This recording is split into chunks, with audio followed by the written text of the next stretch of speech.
everybody. Welcome to Spiritual Business Spotlight. Today, I have the pleasure of meeting with Simran Sondhi, who is a multi-energetic healing transformation agent. Hello, welcome. Hi, so lovely to be with you. Yeah, thank you so much for coming on today and sharing your work with us, because it is really fascinating. You have such a rich background in. Now, do you mind if I ask, are you like a natural healer? Was this something you were drawn to from just intuitive spurring? I didn't know that I was a natural healer the way I feel it now, but it's always been something that I've been interested in. I started off a very conventional way, let's say in banking in the corporate world. And the older that I'm getting, the more I'm realizing that actually the threads of being an intuitive, of being a guide, of let's say being a helper have always been there, but they were not conscious. Okay, Yeah. interesting. Did you feel like you had to kind of hide that side of yourself in the corporate Yeah. world? Yeah. Well, I just didn't even think it was like a job. I grew up, my dad was a banker, and at university and high school, I was always like AAA, like super type A. And so when I went to university and I graduated, I started directly in investment banking on the trading floor. Okay. So I didn't really have time to kind of mull over these kind of more esoteric things, which is what I've always been interested in. Even as a kid, I was super into the pyramids, into fairy tales, into witches, into the occult. But I always thought this was like a passion and interest.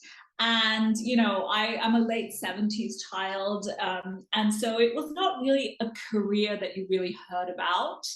So that only really came in as I was getting closer to my 40s. I'm now getting close to my mid 40s, and this really developed over time as a process of trial and error for me. So it's not like as a child I thought I would be doing this work, not at all. Okay. Okay. Interesting. Yeah. And I can totally understand that, because I'm a child of like the 70s and 80s. Yeah. And this work wasn't even imaginable back then. I don't think, out of like a super fringe. Exactly. Yeah. Yeah. And I think even I think especially in your world, you really explored it very deeply, but I still feel it's quite fringe. And, I don't really see myself as a coach, but it could just be semantics. I see myself more as a guide. Again, this is all terminology, but yeah, this whole industry of the spiritual, of let's say the helping industry, which is not mainstream, like doctor, nurse, that kind of help service industry. This is, I would say, quite new but ancient at the same time. Like Yes. people in tribal cultures and ancient cultures have always had seers, guides, oracles, like the wise woman, the wise man of the community. We've always had it, but I feel like in the last 200 years or so, we've been so into progress, industrialization, that like development for the sake of it, it's kind of been lost. And now it's been, for a long time, we've been led by science, which has been great, but I feel to the detriment of some really ancient, very profound customs and traditions, which I feel now are coming back. So I feel like we're coming back to a balance. I love that. Yeah, definitely. And it seems like it was very strongly missed. The more people that are getting into this esoteric practices, Yeah. mindfulness, law of attraction, um, Yeah. even studying, like, it's been interesting to see how people are going out into the forest and they're monitoring, hormones that are released during that time, and seeing how actually beneficial it is for people. Absolutely. Like the Japanese, the ancient Japanese, the cultures, they have forest bathing. And we all know that we feel good when we're out in nature, but actually now science, let's say, has caught up with spirituality or ancient traditions to say that actually the ancients knew this. the people of the land, the people who have been carrying traditions on orally or literally through the tribe, they knew all of this stuff. And I feel science together with quantum physics, they're all, I feel, catching up to stuff that inherently as ancient cultures people already knew. Right. Yeah, I agree completely. Yeah. And so what shifted you from the corporate path, from being on those stock exchange floors, and that's such a super, it feels like a kind of a cutthroat competitive Super place. cutthroat, super masculine, super competitive. But I just didn't know at the time. I didn't know about masculine, feminine energetics. I was, let's say, not conscious, not fully aware of myself, really trying to find myself. And also, if I look at myself through the vein of someone who's trying to succeed in a man's world, being a woman, also a minority, and also kind of being, I was very intuitive, and I've been very much into justice and being fair. And it's not the kind of industry that necessarily lends itself to fairness and justice, at least not the way I experienced it and what I saw. Are there people in the industry who are just and fair? 100%. It's just not the general paradigm of someone, especially the trading floor culture, which is, again, very cutthroat.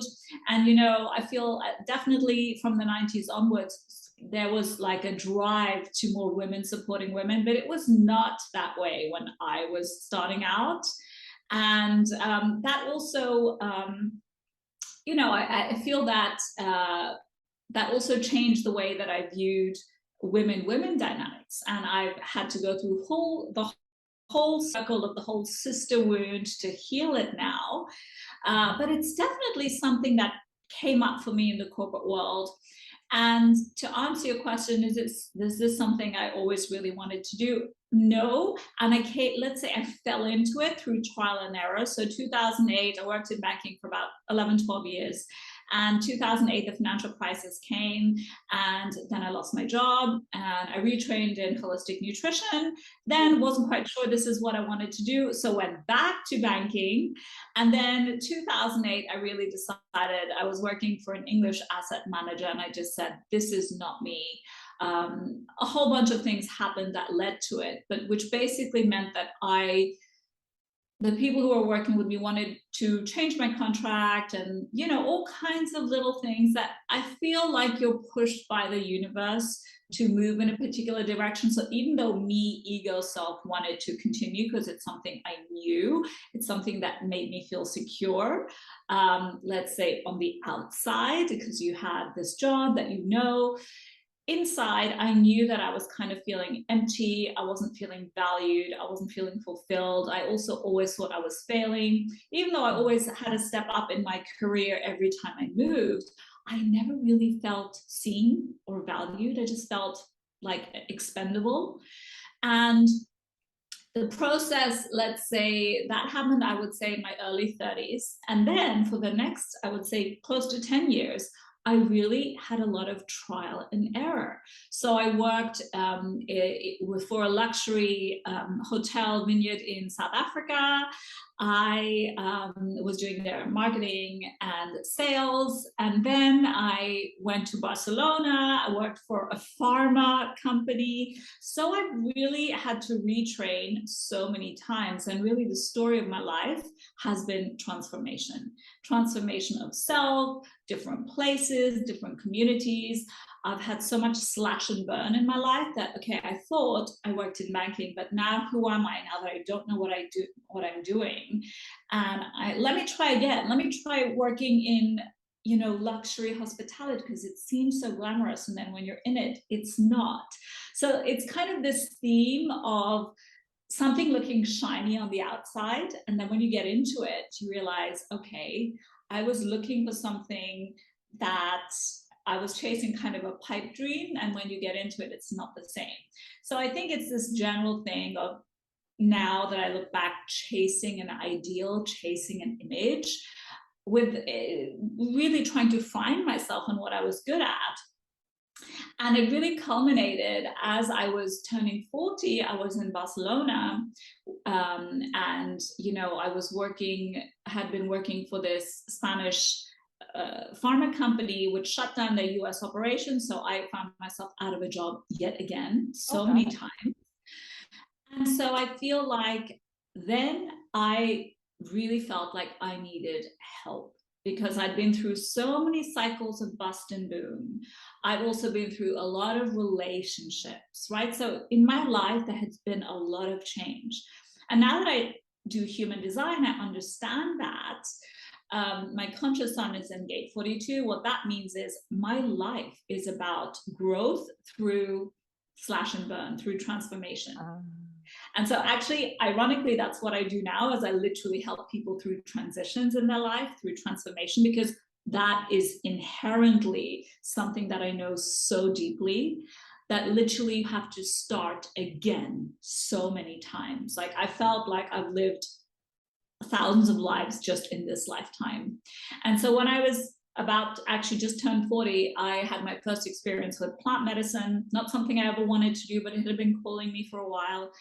And that experience, I would say, was a watershed moment for me. Again, I'm not saying people should do it or not do it. It was just my path. And for me, it was transformational in that the experience helped me to understand myself, why I was interested in the things that I was interested in as a child, why certain things happened to me in my, let's say, in my progression to adulthood, why I felt I was always failing in life. And then because I wanted to really, let's say, fix myself, it was really to go back to London, which is where I spent most of my life, go back to London and get a proper job, let's say, knowing, like working to my strengths, but I really didn't know what they were anymore. So, 40 is around, like, say, midlife. It's questionable what is midlife nowadays. But for me, I was like, okay, who am I now? I've done so much stuff. Had relationships, had the careers, lived in so many places. Like, I really want to feel more settled. I want to feel more grounded. So I started this exploration, found human design, found Theta Healing, really to get me back to London in a job. And what I found by doing these practices, these modalities, is that actually I found it very easy to read people. And when I was going through the training, I found that I was intuitively doing everything that we were taught anyway. So I found it was the first time in my life I was like, this is so easy for me. I could just read people. I could speak to people passed over. I could see people's guides. I could see what happened in past lives. I could speak to their potential future. And it was just opened up this new avenue for me that I didn't think was possible. And ironically, had still been applying to jobs, and literally I saw all the doors shut down. So for me to go back, work for someone else in a corporation, it was just not possible, which is really weird because I have good names on my CV. I went to a super accounting and finance school. I have the top investment banks. I had, great CV on paper, but energetically, none of the doors were opening for me. So this is really how I found myself doing what I'm currently doing, because I feel like it was the only avenue left open for me to actually sustain myself. So in a long roundabout way of answering your question, I feel like my life had led me to this moment because of all the transformations I'd been through in my life trying to find myself. Right. Well, it makes total sense. And I mean, sometimes, like you said, you have to go through those experiences, and your journey is really setting up the foundations of you being able to understand and incorporate that into somebody else's journey, and to be able to see it so clearly. Absolutely. And, I really understand when people are afraid of change, because it's a visceral feeling. We're all, as humans, afraid of what we don't know, afraid of the future. And again, I go back to human design here, because for me, when I learned, I don't know if you know anything about human design, but for me, it's a system. Yeah. So it's a system that basically, for me, is a tool to help you get to know yourself better, in essence. And for me, when I found out I was a projector, that I was a splenic projector, it just means that I kind of had this permission slip to not keep pushing, and to get kind of a recognition of why I felt I was failing. It was because I was working in an energetic way that was not ideal for me. So I always felt depleted, exhausted, because I was go, go, go, but actually that's not the way I'm meant to work.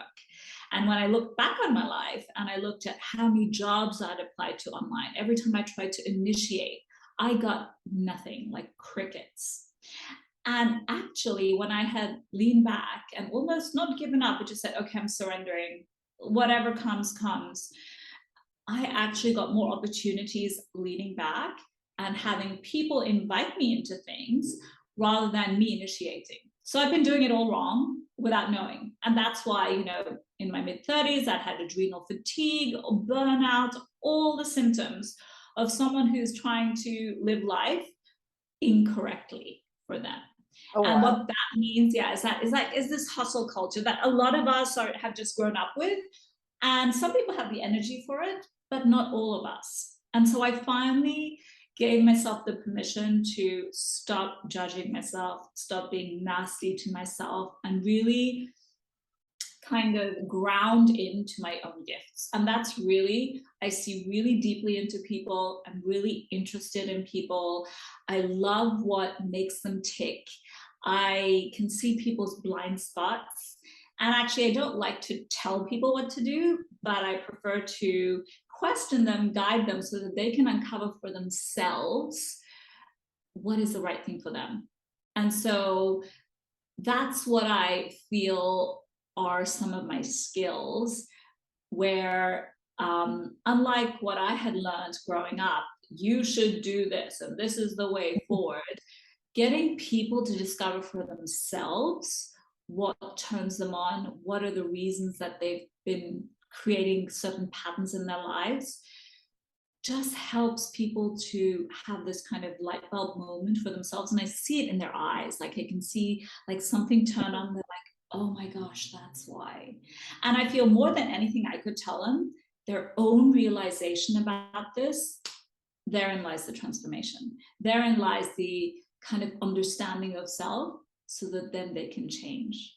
But I really feel like it comes from within. Right. And so you're just kind of a bridge. I think that's what you consider yourself to be, a bridge.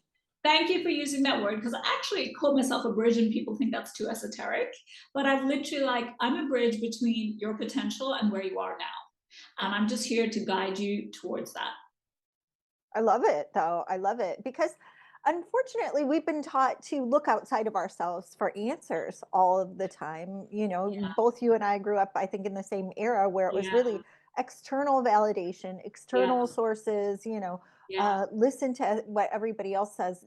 And then your heart and your soul is like, no, this is not This right. doesn't feel good, and having Yeah. to override it so often that then you get to keep questioning yourself. So there was a point where I felt too afraid to make a decision, because I couldn't trust myself anymore, because I had to go against my instincts so many times, because we're just taught that someone else knows something and you do this and you have the fix.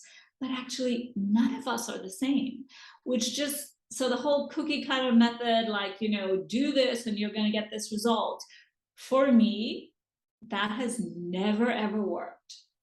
And especially because, again, I keep coming back to my human design, but I have a lot of individual circuitry, and that means I'm actually meant to go through my own process. Mm. And my own internal process is very mutative.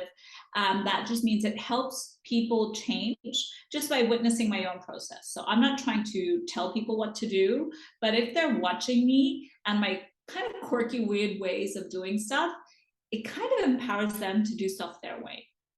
So it's Nice. about empowerment. I really believe in empowering people. Most of my work is about sovereignty, just because it took me about 40 years to find my own sovereignty, to learn how to trust myself.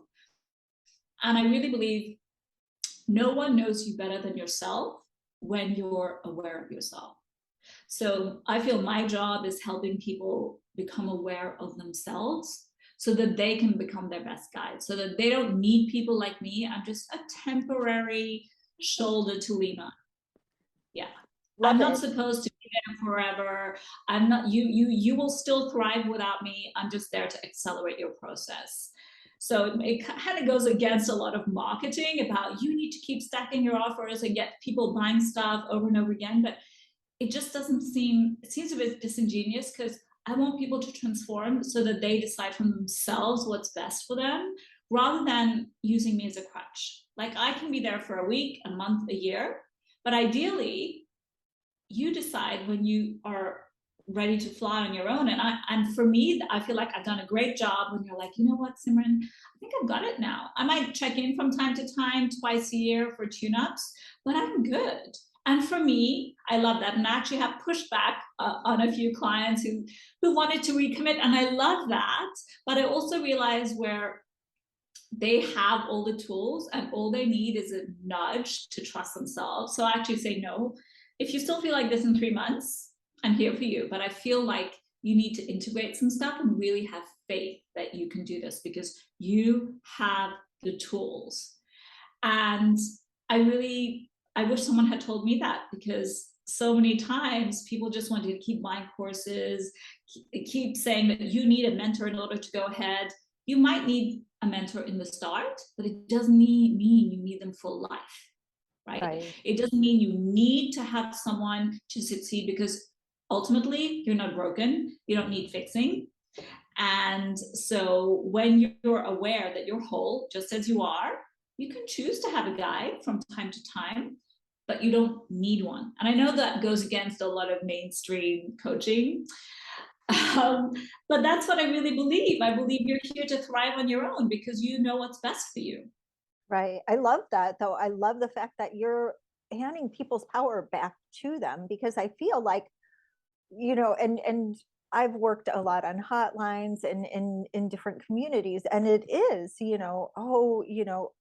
the next offer, the next go Yeah, around, the next this, the next that. And it's just like, no, let me be the person in the same way as you who says, you've got all the tools. I think you've got this on your own. And if you need to, connect with me, if you start feeling really insecure about it, call me yeah, back. But right now, go take yeah. yourself, like, you're good. Exactly. Like I'm your cheerleader. I'm on the benches. You're in the game. You're in the game of your life. You've done all the training. You've done the heavy lifting. Now you just go play because you trust yourself. Like, you're on the field. Now you go. And I'm here to cheerlead you. I'm here to train you from time to time. But you've got this. You're the athlete. And you've worked so hard for this. Everything in your life that you've experienced has counted. And so all of the times that you felt that you've been failing has been in that failure, that perceived failure has actually been the seeds of your gifts. Nice. So, everything that we've been through, the shadows, and some of us, I've spent a lot of time in shadow work, and then I realized I was getting stuck there. So I'm not saying you don't do the shadow stuff, what you're afraid of, the reasons why you're there, the recurring patterns, but also don't get lost there. You are not a victim of what's happened to you. You're not a victim at all. So you have the ability to change your life when you decide. And then you decide what to focus on. And this is where some of the guides, mentoring comes, where you get to, heal some of your traumas. I'm not saying you don't do that, but that should not be the focus. Your focus should be on what you want to create, where you want to go. Mm-hmm. And sometimes when we're very much stuck in our shadows, that's hard. So totally, I understand trauma work, shadow work, limiting belief work, healing work. It's all important.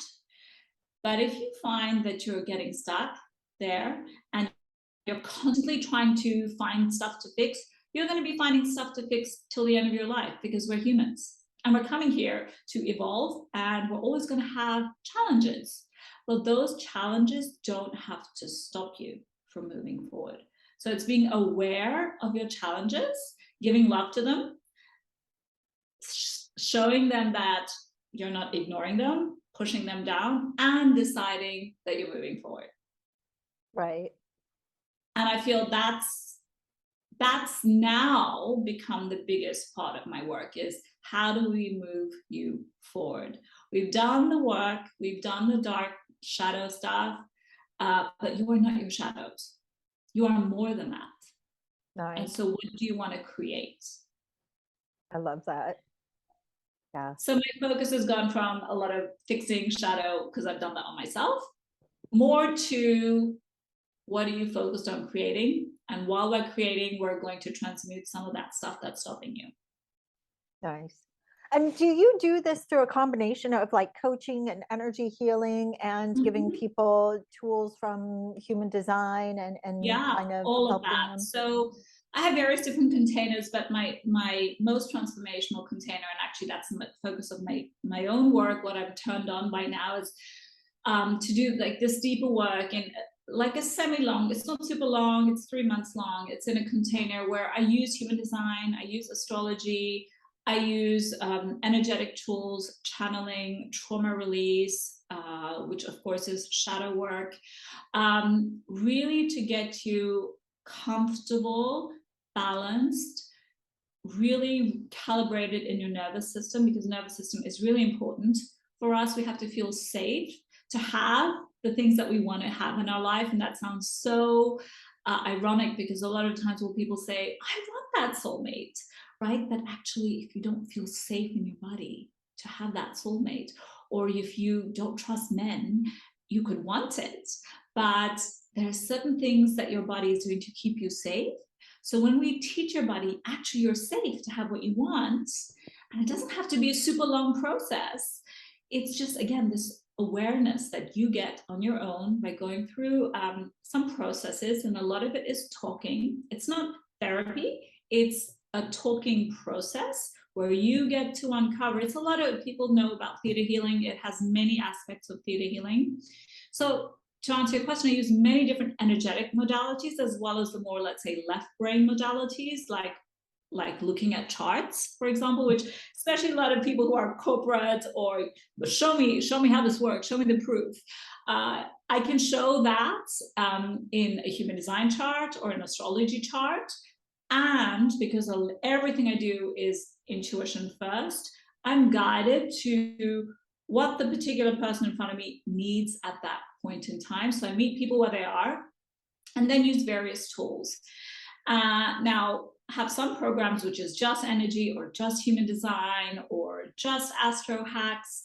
But really, I feel the biggest transformation comes when we blend everything. And it's 3 months, because to embody something takes a little bit of time, because let's say we've been having a lifetime of the same patterns, and it doesn't necessarily happen overnight. It can. I'm not saying you can't have a miraculous healing in a session, but usually it takes time, bit by bit, to start to really embody, live your life as if you have everything that you want to bring in. And that's about alignment, and alignment mentally, emotionally, physically, spiritually, so that you're living your life in flow. And for me, when you're living your life in flow, things happen easily. Doesn't mean you don't have challenges, but it means you don't get stuck in the challenge. It means you can move forward despite obstacles that come up in life, because they're always going to come up. It means you have inner resilience. It means you have inner trust. And I feel that takes around about 3 months. It could be less, it could be more. But for me, I like to go deep, and I like the changes to stick, because very often you can have a miraculous healing.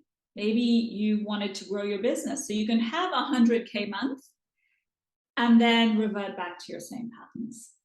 So for me, it's about that consistency, the habit, so that you are really embodying this higher version of yourself. I like that too, because a lot of people almost sell it as a quick fix Yeah, solution. Or and even the people who are coming into it don't really understand that there's a lot of internal processing and yeah, energetic shifts. And yeah. sometimes it does build on itself one after the other, and it can't all happen at once because sometimes Absolutely. And also not to put this pressure on yourself that, okay, if I do this 2 week course and I don't have everything figured out, I failed. No, you yeah. haven't. It takes some time to learn new processes like neuroplasticity. It's all about creating new neural networks. Your brain is really relearning new ways to do things, having new emotional responses to things.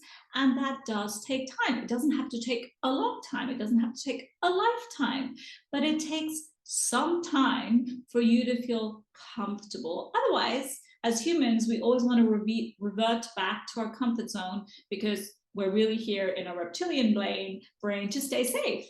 And that's why so many of us revert back to old patterns, because our subconscious is doing such a great idea of keeping us safe. But that doesn't always mean that we're evolving. True that. So, and especially I think that, people need people like you and myself right now more than ever, because there is this, kind of fear-based thing going on. And not only that, we're at this transformative period in society and in life right now. So having somebody to energetically support these new neural pathways, these new ways of thinking and doing things is just of the utmost importance right now. And you bring up a super important point about this collective consciousness, this time in human civilization. It's called the Age of Aquarius, and human design is called the Great Mutation. We are in a time of unprecedented change as humanity, and we're all feeling it because we're all part of the collective. And that means literally, at the time of recording, we're at the time of eclipse, this new moon Scorpio eclipse, and eclipse season is really about fated changes for your soul. What your soul has decided it no longer needs and where it's moving towards. So everything on a collective basis. We're in Taurus North Node, Scorpio South Node, and what that means is, as a collective, we're coming up to purge old systems that have been about control, domination, unhealthy patriarchy, systems of over-reliance on like government, state, systems outside of ourselves, and we're coming back to the individual. So no longer over relying on the government to save you, or your doctor to save you, or the state to bail you out, or the bank to bail you out, right? It's collectively moving forward to more equitable systems, to trusting yourselves more, to taking control of your body, your life. And that comes with some upheaval. And so what's happening at the moment, and we're seeing it all around us, the UK is probably going to get a new prime minister, the third one in a year. In the US, the US is having its Pluto return. All over Europe, we're having, gas and energy fears. We have uprisings, Iran, all over the world. We're seeing this as a collective. There's uprising, there's unrest. And a lot of times, especially if you're focusing a lot on media, social media, it takes us out of ourselves and into fear. Yeah. And so it's really important, as you said, to take a step back, notice in your nervous system, as I'm watching this, as I'm watching hours of the news, and as I'm scrolling through social media, how am I feeling in my body? Am I feeling nervous, tense, constricted? That's a sign to stop. I'm not saying don't be aware of what's happening around you, but don't become obsessed, because technology, we all know, algorithms, they're there to keep us glued to the screen, which takes us out of ourselves, which hands our consciousness power over to systems beyond us. So if you're feeling uncertain, fear, confused, overwhelmed, the first thing I would recommend is to really disengage from fear-based paradigms, which is basically the media, the collective consciousness, and really come back to yourself and decide, this might be happening. I understand it's happening for the greatest good. And it could be very difficult because we could be going through times of huge uncertainty, of maybe losing a job or losing a revenue stream or having health issues.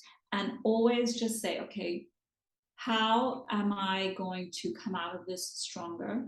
What energy, space, consciousness, what can come from me that would really elevate me at this time? And it's really not always looking for necessarily the answer, which is about going to one conclusion, but remaining open to the possibilities, which is about being in the question. This is very much an access consciousness tool, like remaining in the question, saying, what would it take for me to bring in another revenue stream? What would it take for me to be in optimum health?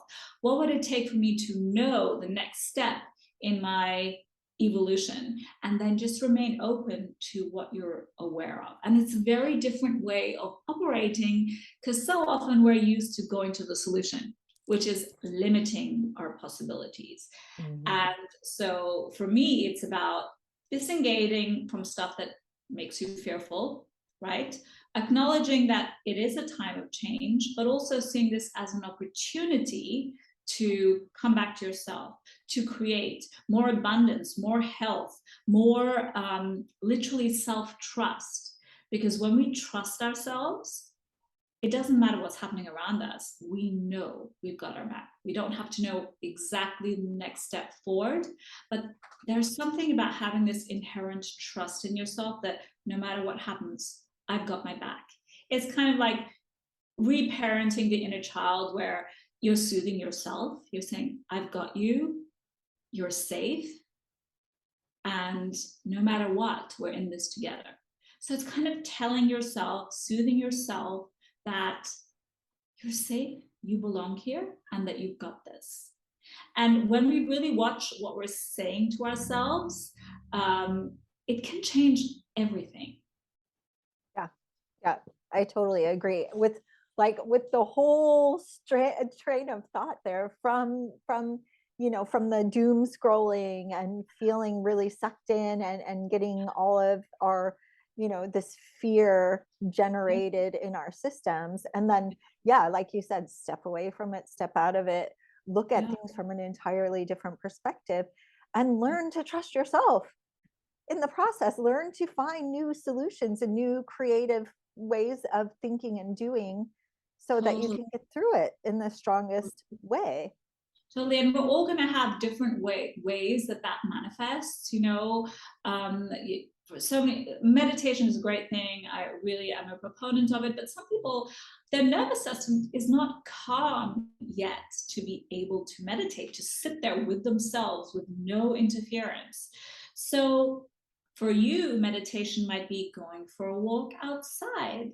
For you, meditation would just literally be sitting by yourself, setting a timer for 2 minutes twice a day to just quieten your mind, not feel like you have to be anywhere, do anything, find a solution, to literally learn to come back and disengage from constantly being busy, because busyness is also an escape mechanism. I know it's super wild, because I never wanted to be by myself, have time for myself, because that would mean I'm by myself and I have these ideas and thoughts that are racing in my head, and it's uncomfortable, right?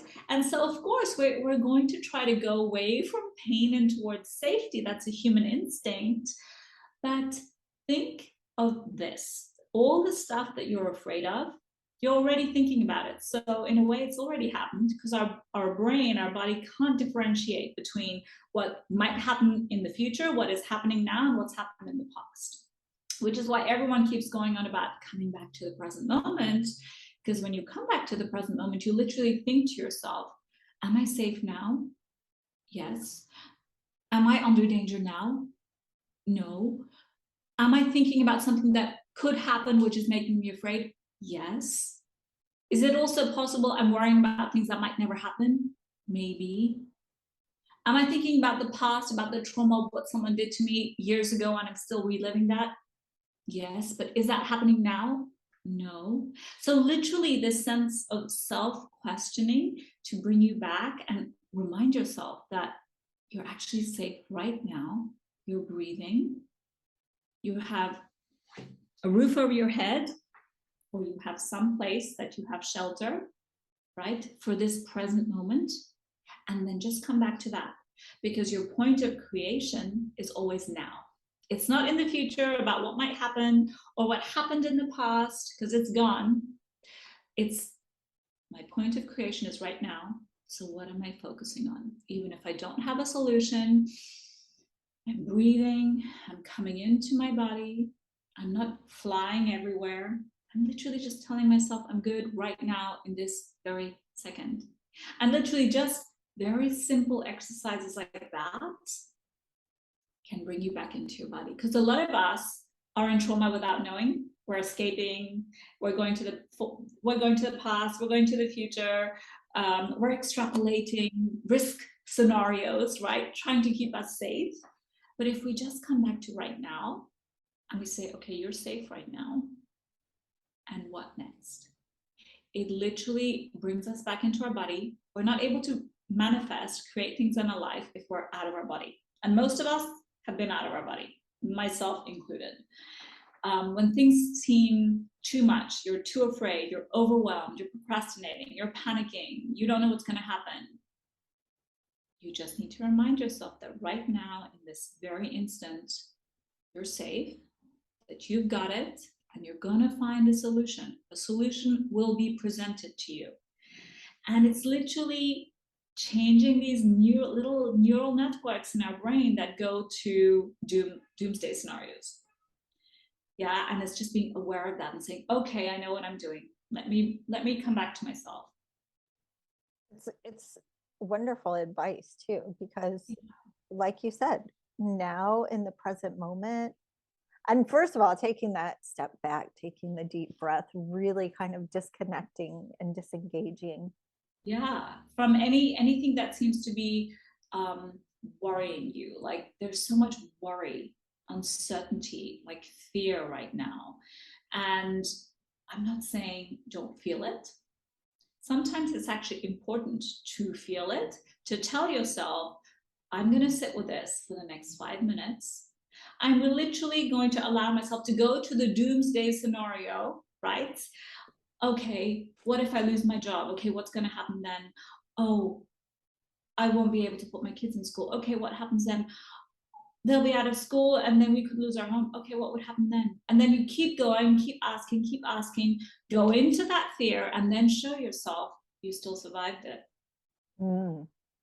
You still survived, you're still here, you literally lived that fear, and now you're still here. Wow. So it's literally training. This is a technique, and you go, if you're feeling brave, you can do it by yourself, or you do it with someone who you trust, a guide, a mentor, even a friend, to say, can you sit with me while I just process this? And you literally just don't make yourself wrong. You feel it, you cry, you shake, you bash a pillow, you get that emotional impulse that's trapped in you, because literally it's a fear because it's trapped. It's wanting to be seen and witnessed. And you go into it, and then you realize you made it. You've already been living your fear and you survived. Wow. And that kind of calms your nervous system, because everything you've been fearing, you literally just survived. Right. Well, that it sounds really so powerful, like it's such a powerful exercise, because number one, you give yourself that time, because a Yeah. lot of us are avoiding that through all kinds of things, through Because it's uncomfortable. We don't want to cry. We don't want to be angry. Like all these lower emotions, humiliation, shame, fear, anger. Anger is actually better than those emotions, because anger gets you to move, right? But all of these super dense emotions that can keep us stuck, go into them. Take an hour, half an hour, 3 hours, cry, scream, bash something, and get it out of your system. It's just an emotion. It's energy that needs to move out. So allow it to move out. Give it the grace of witnessing it so that it can leave. So that then you can come back to yourself. And we haven't been taught that. A lot of times we're saying, don't cry, or you should be brave, or you're not, no, you're not afraid. So a lot of times we, deny, don't do that, don't do this, don't make a noise.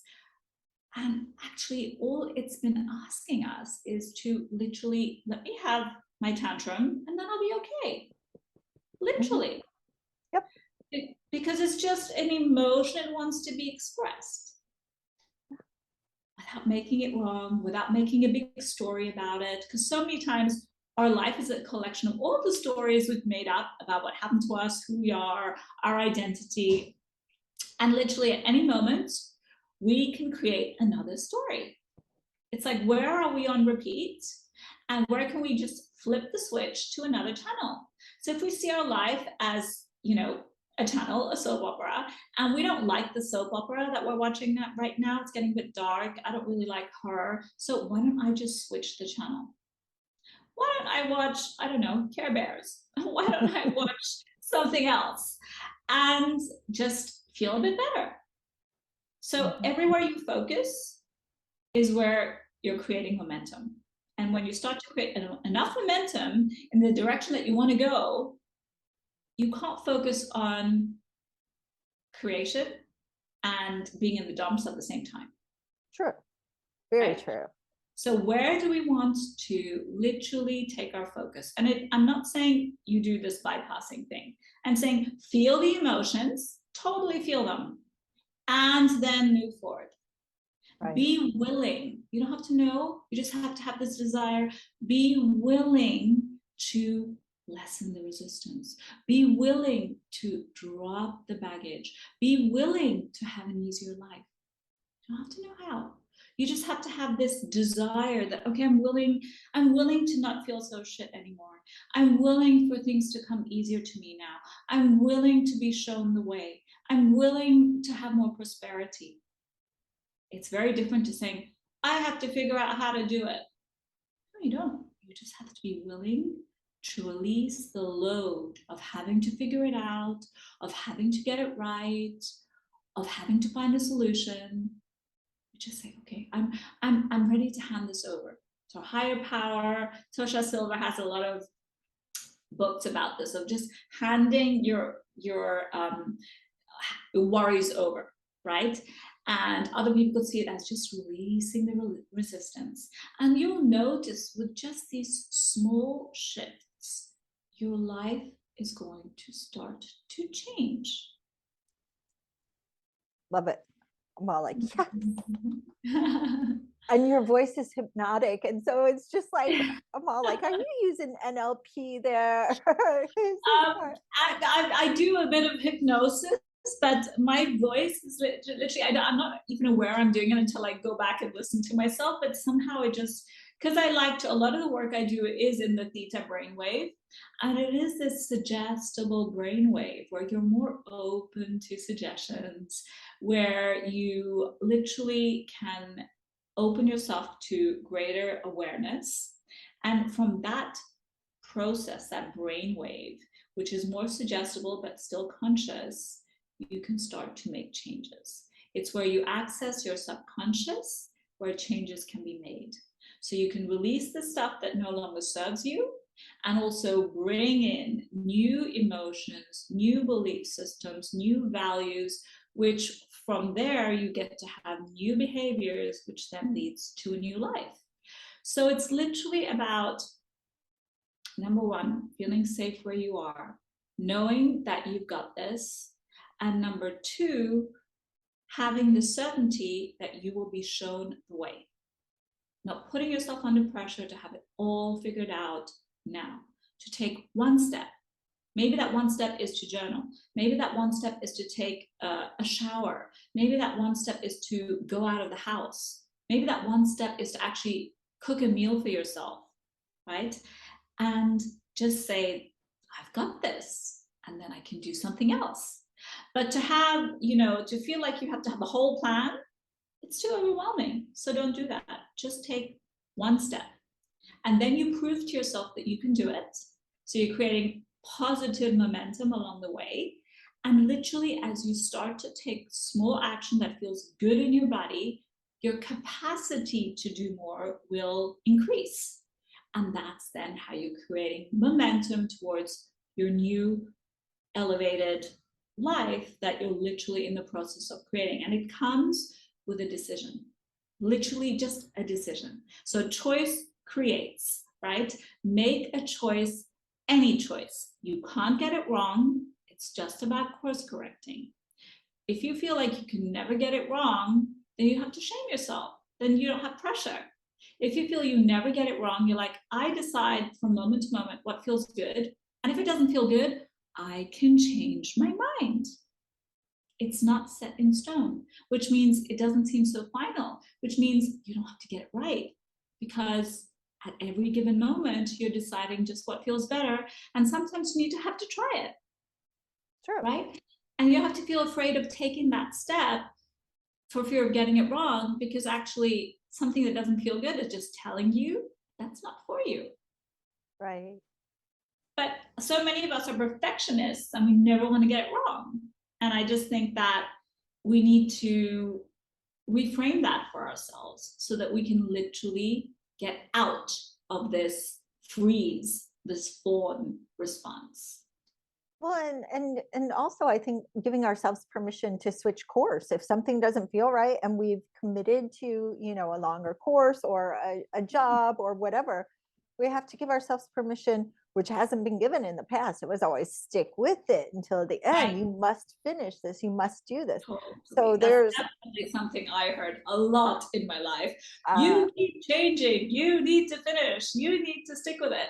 And so many times I did, even though my body was in pain, my spirit was in pain, because I didn't listen to myself. I yeah. didn't know how, right? And so it's literally about teaching ourselves. Think of ourselves as a little child, of us being our own child. And what would you say to your little child when they're coming to you, being more conscious of, Mom, I don't like this. It doesn't make me feel good, right? You're just going to say, okay, what can we do to make it better? We're not going to say you're going to keep doing what doesn't make you feel good, I'm hoping. Or you tell them there's nothing to be afraid of, or if you feel fear, it's okay. I'm here with you. Mm-hmm. Like, I've got you. I'm holding your hand. I'm giving you a cuddle. So even if you're afraid, like, we'll do this together. Yep. Right? Fear is just an emotion. It's okay. Yep. And you tried your best. Absolutely. And yeah, and there's nothing wrong with trying something and not liking it. Not everybody Yeah. likes lasagna, for Yeah. example. You're like, you Yeah. don't like broccoli? Okay, we'll find you another green vegetable. Let's try Yeah. that. Like, you're not going to know unless you try it. Yeah. So it's like this, I think it's like, our parents were the best wolves in the world. They're doing their best, which we understand, but it maybe is not what we needed at the time. So now a lot of us are adults and we get to give ourselves actually what we needed as a child. Because a lot of our programs that are playing out, a lot of the repetitive patterns is really coming from my childhood, mostly. Other lives too, but that's another discussion. Other lives, other dimensions, collective consciousness. But we can decide where we choose to be stuck. And if we don't feel like we want to be stuck anymore, we can just, you know what? I'm willing to release this stuckness. I'm willing to release this fear. Even if I don't know how, I trust that it's going to come to me. I trust that I'm going to know what to do. All I have to decide in this very moment is how to feel better. And then just take the next step. Like, literally soothe yourself, And if you need to have a tantrum, give yourself the permission to do that. Don't take it out on someone else, but it's definitely okay for you to have your process by yourself. And most of the time, when we want to blame, because it's very normal to want to blame, we're taking the power and handing it to someone else. Someone else, something, some situation outside of us. The government, my partner, my kids, a friend, colleague. Okay, this happened. What am I going to do about it? Mm-hmm. Right? That puts you in the driving seat. And it's a place where you're empowered to do something to change it, rather than be stuck in what situation you find yourself in. Yep. Absolutely. Absolutely. One last question before we wrap it up, because I feel like we didn't touch on this, but I think it's a really important aspect of your work and your personality. Yeah. So, what is a star seed, and how did you know you are a star seed? And Oh, does I this love this influence question. your work? I love this question. Well, it actually started when I was in my plant medicine journey, and it really, I feel it comes from the fact that I never really felt like I belong. You know, I'm a brown faced person, who lived in the UK, who went to a German high school in Hong Kong, who never really felt like she fit in. So that's the first stage of not really feeling like you belong. And then later on in life, things that I went through, kind of feeling like I'm always failing, that people don't understand me, that why am I feeling so misunderstood? Why am I getting this wrong? Really never feeling like I belong here. And then literally moving so many times in life trying to find a home somewhere. I've lived in Hong Kong, South Africa, Switzerland, Germany, the UK, France, Spain, like so many places trying to find, where do I really feel at home? And it's because I really never felt home. And so through this process of kind of feeling like an alien most of my life, like, why don't I fit in anywhere? I had this plant medicine journey, and in this plant medicine journey, you're super open, and I'm also very psychic, and I was just shown so many things. And part of the stuff I was shown was the collapse of Atlantis, being in Lemuria when it collapsed, seeing myself as a mermaid, seeing literally various peoples on my family on a podium, seeing the pyramids. Everything that I was obsessed with as a little child was explained to me. And also, by the way, I didn't know what Atlantis was. I didn't know what Lemuria was. I didn't know what Sirius was. I didn't know what Lyra was. I didn't know what the Pleiades were. This were dropped into my consciousness during my medicine journey. And then I Googled it when I came out of it.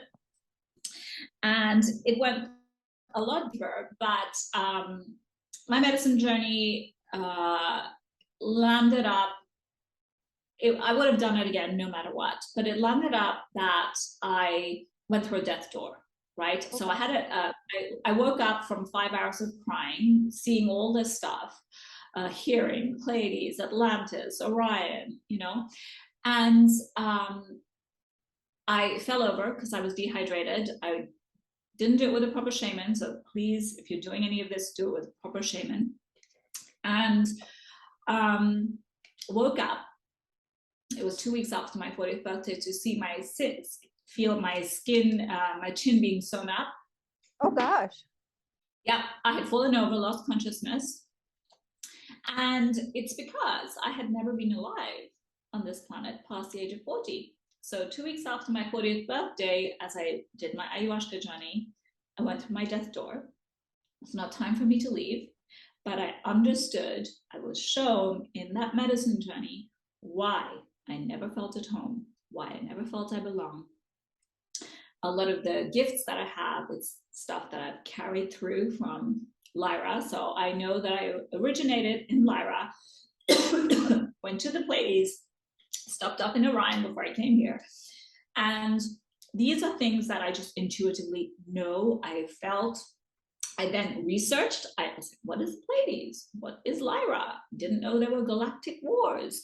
And, there's a lot that you read on the internet, but some things were a total fabrication to me. And other things, I felt it in my body and I started to cry, feeling like there were wars, that my home, like my original home, doesn't exist anymore. Oh, wow. Because it's blown up. Lyra doesn't exist. And just this feeling of constantly being a nomad, like going from place to place, right? So for me, usually if you're a starseed, it's going to come to you. You'll find out. Someone will tell you, you'll get an activation, you'll read something. There'll just be this deep sense of knowing and this feeling like there's this homesickness that I want to go home, but you don't know what that is because you're on Earth and you're human. No one speaks about this, right? But when I found out that actually that's where my soul journey started, it kind of made sense what I'm doing here on Earth, why I'm here at this time, and this sense of you chose to come here for a reason.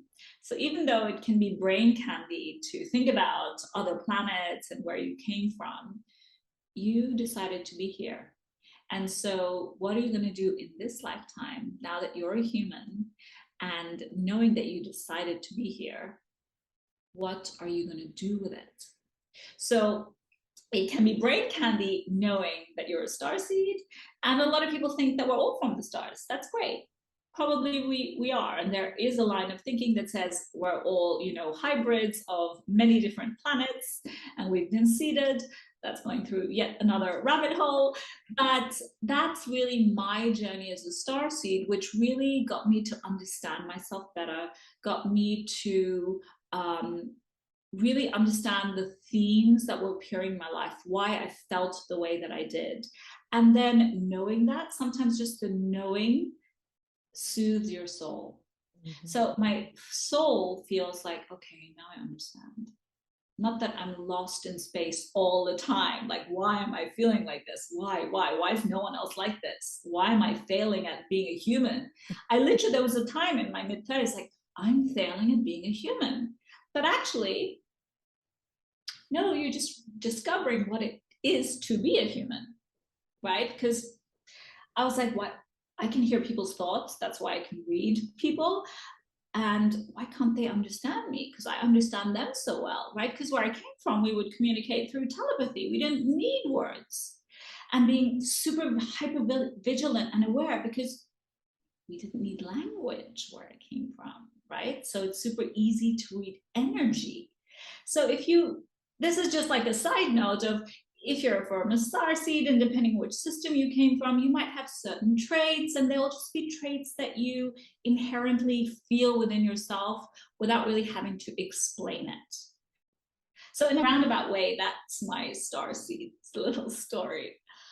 Oh, that's really cool though. And I love that though too, because you ultimately came to the conclusion. I see some people skipping over this conclusion and deciding to almost like somehow dissect themselves in this world from the earth experience. But I think you have you've seen that too. I think it's a process. You do that for a while and you realize this is not helping me because I'm still here on Earth. I'm not in the Pleiades. I'm not in the Orion. I'm not in Sirius. I still chose to come as a human because I'm here, right? So I kept saying, oh, but I'm manifesting in other dimensions and other realities. Like, right, but you're a human. So your lesson in this life is to be a human and create a life of joy and ease and contribution right now in this time. Because again, I was lost in that brain candy. Oh, but I'm not from here. Yes, but actually you are because you're here, right? Because you're here.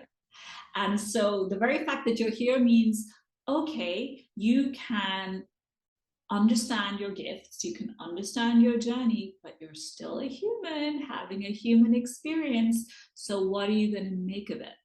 But I can't say I was there in the beginning. Like I went through those rabbit holes only to discover it doesn't really help me to think about the Pleiades and Lyra and Sirius because I'm not there.